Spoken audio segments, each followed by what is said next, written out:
మా చెల్లెలు సుశీల అంటే వాళ్ళ అమ్మగారు అంటే ఆ రోజుల్లో మరి ఎనగల్లో వాళ్ళు వాళ్ళ మరి పుట్టినిల్లు అదే అనుకుంటా. మరి అప్పటి నుంచి నాన్న చిన్న వయసులోనే అక్కడికి వెళ్ళారు. మనకు బంధువులు అయ్యా మా చెల్లెలు అయిద్దని చెప్పి చెప్తా ఉండేవాళ్ళు.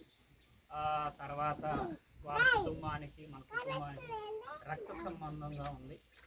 మరి రాజశేఖరు, బాబు అలాగే రాణి మేము కలుసుకున్న అనేక పర్యాయాలు కూడా చాలా బాగా పలకరించుకోవడం కానీ అన్ని విషయాల్లో బాగుంటాం. అయితే ఒక విషయం మీకు జ్ఞాపకం చేస్తున్నారు తేలరా.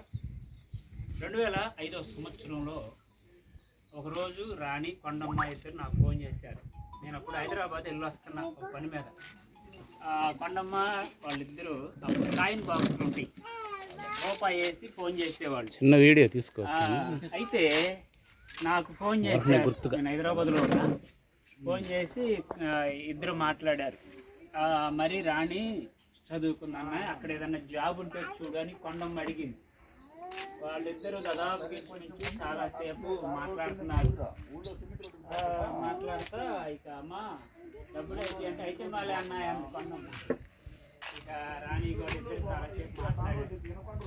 అయితే మాట్లాడిన తర్వాత ఈ అమ్మాయిని అక్కడ జాబ్ పెట్టిద్దామని చెప్పి నేను అక్కడ తెలిసిన కొంతమందితో మాట్లాడటం జరిగింది. అప్పుడు నేను ఒక పని మీద హైదరాబాద్ వెళ్ళి వస్తున్న రోజుల్లో చిన్న వీడియో తీసుకుంటున్నా తీసుకున్నాయా గుర్తుగా చాలా రోజులు వచ్చాం కదా. వచ్చారు మంచిది. దేవుడి సేవకులు జోసఫ్ అన్న దాంట్లో జాబ్ చేస్తుంటే అప్పుడు ఆయనతో మాట్లాడినప్పుడు అక్కడికి తీసుకెళ్ళి కొండమ్మని పంపించమంటే రాజశేఖరు అలాగే బాబు ఇల్లు హైదరాబాద్ పంపించారు. నేను తీసుకెళ్ళా, ఇంటర్వ్యూకి తీసుకెళ్తే కొంచెం ఇంగ్లీష్ కమ్యూనికేషన్ ప్రాబ్లం ఉంది అని చెప్పి వాళ్ళు చెప్పడం జరిగింది.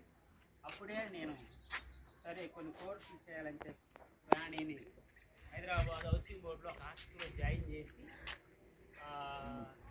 ఆ కోర్సులు చేపించడం జరిగింది. వాస్తవంగా ఎంఏ ఆ రోజుల్లోనే మంచి ఎంఏ కూడా